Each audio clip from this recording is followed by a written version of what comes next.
Хэдэн жилийн өмнө Америкийн нэгдсэн улсын Ohio мужийн нэгэн сургуулийн дотуур байранд сонирх хачин зүйл болсон. За энэ юу болсон бэ гэдгийг өнөөдөр та бүхэндээ энгийн үг хэлгээр маш товчхон хэлээд явъя. За Ohio мужийн одоо энэ жижигхэн хотод ойролцоогоор 800 мянган хүн амьдардаг. За тэгээ хэд хэдэн их сургууль, коллеж байрладаг учраас жижиг хот гэлтгүү бас гэмт хэргийн гаралт янз байдаг. За ийм учраас одоо тухайн хотод байдаг сургууль, коллежийн удирдлагууд бүх оюутнуудаа байнгын одоо анхаарал болгоомжтой яваарай, сургууль соёлдоо явахдаа найз нөхөдөө хамтдаа яваарай, хаашаа ийшээ явж байгаагаа нэгэндээ байнга хэлж байгаарай. Ерөнхийдөө боломж байвал өөрсдөө сургуулийн кампус буюу одоо дотуур байранд өрөө мөрөөнд одоо ингээд хэдүүлээ сайхан амьдарч байгаарай. Гадуур дотор одоо байр хөлсөлгөөр бол сургууль соёл одоо ингээд аюулгүй байдлыг чинь хангаж чадахгүй шүү гэдэг тийм мэдээллүүдийг амаар болон бичгээр байн хүргэдэг. За тэгээ энэ одоо нэг юм болсон гэж байгаа. Тухайн Ohio мужийн одоо сургуулийн дотуур байранд амьдардаг хэдэн одоо залуучууд, найзууд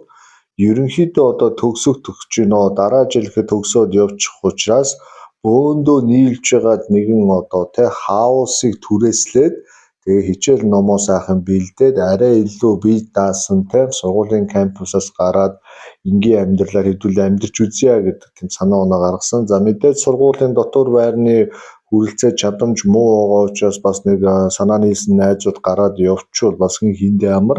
За шинээр ирж байгаа оюутнууд бас нэг аргаа олтлоо бас өөрсдийнхөө дотуур байрандаа хямд үнээр аюулгүй газар ажиллаж амьдарч байх нь бол хиндэ бас зүгээр байдаг.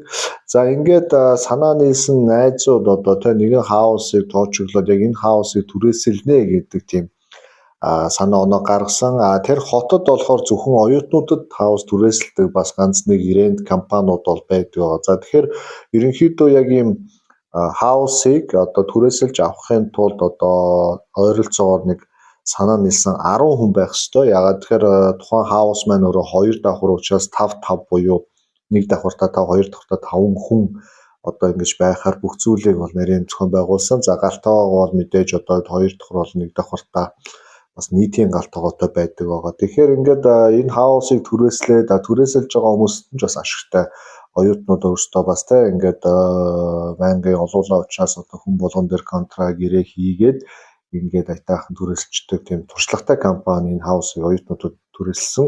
За ингээд яг тухайн үед одоо нөгөө залуучууд маань 10 хүнийхэн тоог гүйцээх гэж яг өөрийнхөө одоо төгсөлтийн найзуудтайгаа уулзахад бол 8 залуу болон 2 охин одоо яг энэ хаусыг хамтдаа түрээсэлж болж гинэ гэдэг тийм санаа оноо хэлсэн. Ингээд аруулаа ерөнхийдөө бүх гэрээ мэрэгээ илдээд өөрсдийнхөө одоо хуучин байрыг хүлээлгэж өгөхөөс гадна төрүүлээд одоо 3 найз нь энэ 2 давхар хаус руу төрүүлээд очисон. За очингуудаа энэ 3 одоо 2 давхарт гарч байрлсан. За октод нь ихээр 2 давхрын нэг өрөөнд зарим байд нь болохоор доогуур нь байрлана гэж анханасаа гэрээ хийж гисэн байсан. За ингээд 3 найз жаахад 2 давхар байшин цаахан ингээд тогчоод өөрсдийнхөө өрөөндөө ороод хоол ундаа хийгээд ингээд амьдарч байтал яг амьдарсны дараа хэд хоногоос нэг сонин үйл явдлууд болж эхэлсэн байдаг. За тэр нь юу болж байна гэхээр жишээлбэл өглөө босоод ирэхэд одоо шарах шүүгэж гэдэг юм уу янз янзын галтайгооны тавилга зүүн юмд нь хөдөлсөн байх, хаалгууд нонгорхой байх гэх мэтийн тийм одоо шин тэмдгэл илэрсэн. За тэгээ 3 хүн амьдарч байгаа учраас бинийгаас ингэсэн болоо чи төрүүлж боссон би ингэсэн гэдээ яхад нөгөө хэд нь юу яриад байгаа би сүулдэж боссон би босч юм хийгээг одоо босч юм гэх мэтээр бас би эндээ эргэлзэж эхэлсэн. За тэнгууд яхад бас нэг залхуураад юм дутуу хийгээд дараагийн хүн ирээ цэвэрлчин ч гэдэм үү тийм маягаар бас нэг новшроод байгаа болов гэж би энийгээ хардаж бас янз янзын үгэл би нэгэндээ хэлсэн. За тэнгууд нэг нь бол хэлж байгаа ерөнхийдөө энэ галтайгоо энэ төр мэн зүйл мөн сүнстэй гэж магадгүй юм байна да. Ингээд сүнс орж ирээд ингээд хаалгуудын онгоор орхиотой юм модтуу таглаад яваад иж магадгүй гэдэг тийм зүйл хэлсэн. Нөгөө тийм тоглоом болгоод инээ төр болгоод тэгээд хаяад бүгдээрээ хичээлдэж. Ерөнхийдөө юм кампус орчинд нөгөө олон хүүхдүүд байдаг учраас биендээ найдаа сэжиг тамаг байхгүй ерөнхийдөө ингээ байждаг. Зүгээр ингээ айл байсан бол бас гайх штэ юу болов яав гээд хай хүүхэд нь хоо өвчүүгээд бас ингээ нагад нь олон оюутан залуучууд бужинж байгаа учраас тэгээд ямар ч тийм анхаарал хяналт бол нэлээд сул байгаа. За ингээд иймэрхүү нэг юм жижиг сажиг одоо юу гэдэг өчтөр орой 85-гаа угаачаад өрөө тавьсан байхад өглөө юмнууд хөдөлсөн байх те хин нэг нь өглөөний цай бэлдчихэд гараа авчихсан тиймэрхүү үйл явдлууд бол үргэлжлээд байгаад байсан. За ингээд байж идэл нөгөө нэг орох ёстой 10 хүнийх нь 4 дахь хүн нь одоо ингээд нүүж ирж байгаа. За 4 дахь залуу нь ингээд хаалгаар өөрийнхөө ачаа дэшег оруулаад өрөөгөө ингээд авах гээд ингээд нэг дахьын хаалгаар орж ирэхэд өөдөөс нь зөрөөд нэг залуу бас гарч таарсан. За ингээд нөгөө залуутай гар ороод сонь сайхан юу байна? Энд амьдэрдгөө гэсэн чинь тийм би энд хөрш байдаг гэсэн чинь нөгөөх нь за тийм үү бид нар бас энд амьдрах гад ирж байна. За нэр усаа мэдэлцээ чамаа хин гэдэг гэсэн чинь нөгөөх нь намайг Жереми гэдэг одоо хичээл ном орох гэдэг найз нь төрүүлээд гарлаа гэж зөрөөд гараадсан байдаг. За ингээд нөгөө залуу ч яхаа дөрөв дэх залуу буцаж орж ирээ сайхан өрөө мөргөө удаж аваад найзуудтайгаа ганц хоёр кафе энтер уугаад пампанг өрөө суужсэн. Тэгээд хэлэхдээ сайн найз нь Жеремитэй тааралдаад ажгүй залуу биш өгсөн чинь нөгөө гурав мэл гайхаад зэлхөө юу Жереми гэдгсэн чинь үгүй яг саяхан доор ингээд манай энэ байшинд амьдардаг манай одоо өрөөний хамтрагч roommate юм шүү гэсэн чинь юу яриад байгаа тийм Жереми гэж хүн мэдэхгүй бид гурвал одоо 9-ээс хойш байж байна. Ерөнхийдөө нийт 10 хүн байх хэрэгтэй гэж тэгдэг. Тэнгүүт нөгөө хэд гайхаад юу Жереми вэ? Тэгээд өмнө болж исэн тэр өглөө орой болж исэн зүйлүүд нь тэдний сэтгэлийг түгшээгээд яхаарахгүй энэ байшинд өөр одоо тэг хүн байгаа юм байна. Хэдүүлээ тэр хүнийг олж ирийгээд одоо галтгоор буудаг. За галтгоондоо буугаад одоо хотгос шөвөг одоо бейсболын цохиур янз янзын юм аваад нэг давхрыг шалгасан. За тэнгууд юу ч байхгүй. Тэнгууд нэг давхрын одоо доошоо Б1 давхар руу ордог хонгил байдаг. За тэр хонглын хаалгыг онгоолгоод дотгошоо ороход бол 2 хаалга байсан юм. За нэг хаалга нь болохоор хананда тэгээд байнгын цоочтой нөгөө хаалга нь болохоор одоо сангийн өрөө болон тийм халаалт дулаан газ одоо юу гэдэг те тийм аж хөрөөс. За ингээд энэ дөрвчин ч яах удаа би мие хураагаад нилээн бас те болгоомжтой буугаад өрөөнүүдийг шалгаад ингээ хахад нэг давхар бол цэв цэвэрхэн бас харин тэр нэг төгжээтэй хаалганы учрыг бол ойлгоогүй. Тэгээ ойлгохдоо тэд нэр энэ нөгөө ханд байдаг шкаф юм байна да. Шкафны хаалга дотор нь одоо тий харин цэврийн хэрэглэл одоо тий химийн бодиснтер байдаг гэж магадгүй буцаад өрөөндөө гарч ирсэн. За тэгээ Жереми гэдэг хүн хаанаас гараа явчих вэ? Яаж ч юу гэдэг тэр энэ дөрөв тархиаг ашлаад ингээд байж исэн байна. За ингээд дараагийн удаа энэ дөрөв нэмэгдээд найзууд нь ингээд орж ирнэ. За ингээд орж ирэх болгондоо нөгөө хүмүүстэй анхааруулад хөрсөлтгөө те хаалгуудаа байнга цоожиж орж гарч яваараа энд ямар нэгэн те үйл ойлгох зүйл болоод байна. Жереми гэж нөгөө үл мэддэг нөхөр яваад байна гэдгийг бол бүгд мэдсэн. За ингээд тухайн залуугаа дүрслэе гэхээр дүрсэлж чадахгүй нөгөө залуу чинь хаалган дээр хальт өнгөрсөн болохоор харахгүй нэг коллеж оюутан байсан гэдэг нэг тийм яриад байгаа. Тэгээд тэр хүнийг олж аав нь болохгүй бол болохгүй гэдэг гэсэн тийм бүгд хүсэл тэмүүлэлтэй болцсон. Ерөнхийдөө Америкийн одоо оюутнуудын дунд одоо явдаг тийм явган яриануд байдаг. Тэгээ одоо тийм болж исэн ийм сүнс ингэж одоо оюутнуудыг дагдаг барьдаг иймэрхүүгээр ерөнхийдөө оюутнууд бол асар их мэдээлэлтэй байдаг учраас ямар нэгэн зүйл сэжиг авах юм бол маш болгоомжтой те тэрийг сургууль соёл зэрэг цагдаа маш яралтай мэдэгддэг байгаа.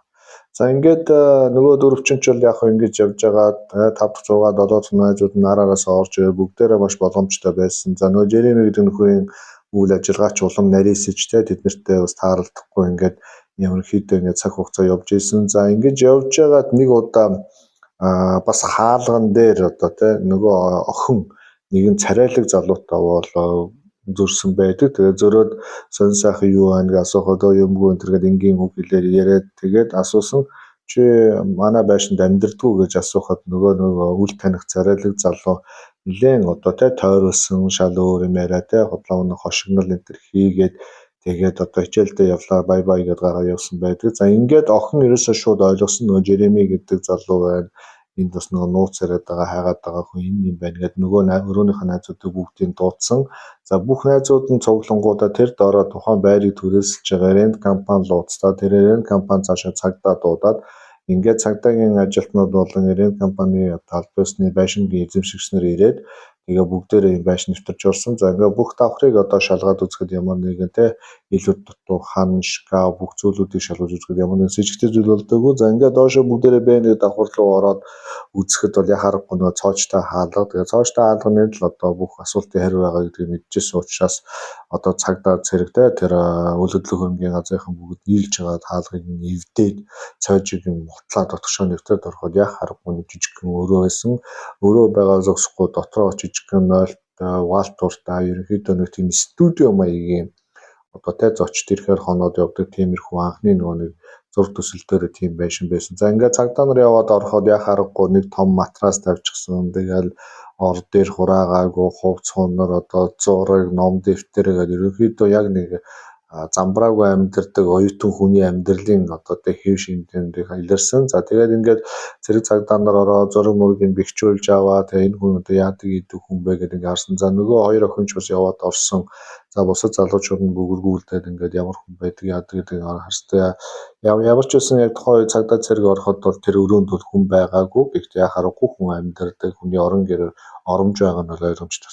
За ингээд зураг мөргийг үзүүлээд явхад одоо тэр хоёр охин бол тухайн залууг бол хальт зүс таньсан. За яаж зүс таньсан гэхээр тухайн коллежийн одоо төгсөг курсын буюу тэдний өмнөх одоо тэг курсын бас нэгэн залуу мөн болох нь бол харагдсан. За тэр залуу нь бол яг тухайн сургууль соёлдоос нэлээд царай зүс сайтай, царайлаг гэдгээр алдартай яг ганц нэг охтуудтай бас ингэж крашилдаг учраас тухайн охтууд нь бас зүсэл таньсан. За энэ яг аргагүй манай сургуулийн одоо тий ах байна. Тэгээ бид нэр одоо тий хамт хичээл сууж байгаа. Гэхдээ ямар ч байсан энэ барилгын чиглэлээр сурдаг нэг залуу мөн байна гэж одоо таньсан байна. За ингээд бүх эд мөрийн баримтыг нь бэхжүүлж аваад хаал уудныхын цоожийг содоод гарч ирээд гадаа 2 дугаар байшингийн голыг солиод ингээд бүх төлхөө мөлхөрөө авсан. За ингээд аваад цагдаа болон үйл хөдлөлтөөрийнхээ яваад өгсөн. За ингээд сургуулийн удирдлагуутлаа уулзаа тэгээ цагдаа дээр бас тэр хүмүүс нь очиж уулзаад тэгээд Жеремиг бол олж тогтоосон. За Жереми дээр ингээд мөрдөн байцаалтын үйл ажиллагаа явуулаад ингээд янз янзын болж байгаа. Тэгээд оюутнууд болохоор ерөнхийдөө Жеремигийн одоо төвлөсөн хувц сонор ном дэвтэр одоо юу гэдэг PlayStation бүх зүйлийг нь бол ингээд тэр чигээр нь байлгаад хүлээгээ байж итэл тэгээд хэд хоногийн дараа ахаад өрөөгийн шалгах гээд орсон чинь дотор байсан их юмнууд нь бас ингээд бас алга болчихсон. Яаж орж ирээд аваа явсан үл ойлгогдох тийм байдал үүссэн. Ерөөсөө хамаг хаалга одоо тэ цоошны голыг сольчод байхад тэр нөхөдөө яаж иж аваад орж ирээд өөр хамиг аваа явсан тийм нөхцөлөд тогтоогцсон. За ингээд цагдаа дээр мөрдөн байцаалтын ажиллагаа явахад бол Жереми бол үнэ хэлсэн. За тэгээд би ингээд 2 жилийн турш одоо энэ байшин төлбөр төлөхгүйгээр нууцаар ингэж амьдарч ирсэн. Тэгээд жилийн жилд оюутнууд орж ирдэг. Тэгээд оюутнуудтай худлаа цаад мар гэдэг өрөөний найз энэ гэсэн юм яриад ингээд орж гараад авчдаг. Ерөнхийдөө хүн амьтантай нэг таарлахгүйгээр коридор энэ чагнаж хагаад гараад ороод яваад байдаг байсан гэдгийг бол хүлээн зөвшөөрсөн. За тэгээд ямар нэгэн гэмтэргийн шинжтэй одоо тэг хүчин танхаа хулгай хар тамхитай холбоотой юм хийгээгүй учраас энэ бол ерөнхийдөө зүгээр байранд эзний зөвшөөрлөгөө нууцаар амьдарч исэн гэдэг тийм үйл явдал. За ингээд охтууд одоо ингээд тусдаа байрлаж исэн охтуудад бас аягүй хүн дээр төссөн гэж байгаа. За эрэгтэй охтууд бол яг өөрсдөө хамгаалч гэж үздэг. Эмэгтэй охтууд болохоор эмэгтэй охтуудын өрөөнд нь дотор нь бас цоож байхгүй. Хэрэг одоо шүмэн унтж байхад бас орж ирсэн бол дараад авсан бол бас хэцүү те. Ерөнхийдөө ингээд кампусаас гадуур ингээд амьдрэх ч юм аюултай байна. Найз нөхөд байгаа ч гэсэн бас эв хүн байна гэдэг тийм зүйлийг бол охтууд бас хэлсэн байдаг. За хэлээд дуусныхаа дараа ерөнхийдөө тэр байх ёстой те газраа байгаагүй залуу тэрнээс биш ерөнхийдөө бол маш царайлаг маш гоё залуу ерөнхийдөө бас те энэ гэсэн маягаар бас нэг жиг жог хийж бас нэг хамтдаа инээдсэн. Тэгээд охтууд бас те иймэрхүү зүйлийг бас аюул осол гэж харахаасаа илүү бас царай зүс бие хаа те бас нөгөө нэг зэн сонгоороо бас ингэж бас нэг хандрах маягтай тийм одоо шинж тэмдгүүдийг гаргасан гэдэг. Тэгээд залуучууд болохоор яг хуу ингэж одоо тэг гадны 3 4 хүнтэй ингээ гэрээ хийгээгүй хамтарч ингэж чиргэлж ууж цахилгаан тог ус газ хэрэглэнэ гэдэг бол бас өөр аюул шудраг биш байна. Тэг хүний паразиттэй ингэж амьдардаг тэр залууд бас та сэтгэл гутарсан энэ гэдэг тийм юм бол ярьсан байгаа. За тэгээ ямар ч байсан тухайн залуу одоо тэг үйлдвэрлэл хөрөнгөний газрынхан болон цагдаа нартай учир начраа олоод удалгүй жилийн дараа тэгээ сургууль соёлоо төгсөөд ингээд цаашаа явсан гэдэг. Тэгэхээр ерөнхийдөө энэ түүх бол одоо Америкийн нэгдсэн улсын оюутнуудын байр болон оюутнууд их олноор орж гарч амьдардаг газруудын аюулгүй байдлыг цаашаа чангаруулах тэнд одоо сонор сэрэмжтэй байх, янз янзын гарын авлага хийх, дээрээс нь хамт одоо амьдардаг румейт хүмүүсээ нэлээд сайн мэддэг байх, судалдаг байх, хоорондоо ярилцдаг байх, орж гарч болгондоо бүх зүйлийг бүртгэж явах хэрэгтэй гэдэг тийм маш том мессежийг өгсөн байгаа. За тэгээ өнөөдөр Америкийн нэгдсэн улсын одоо оюутны байрны гадуур эргэлдэх ямар нэгэн байдлаар те хандах ойртох юм тэр болов нэлээд аюултай нөхцөл байдал үүснэ. Яг тэгэхээр энэ хүмүүс аюул байдлыг хангадаг учраас тэгээд хамаагүй те тэр оюутнуудтай хамааралгүй хүмүүс тэр байшин сав руу одоо бараг орхон нутгаа харж ирэхгүй байдаг байгаа. За ингээд ямар ч үс өнөөдрийн оруулсан гоё түүх минь та бүхэн таалагдсан гэж найдаж байна. Тэгээд дараа дараагийн гоё түүхүүд минь араараасаа цувраад орж ирнэ.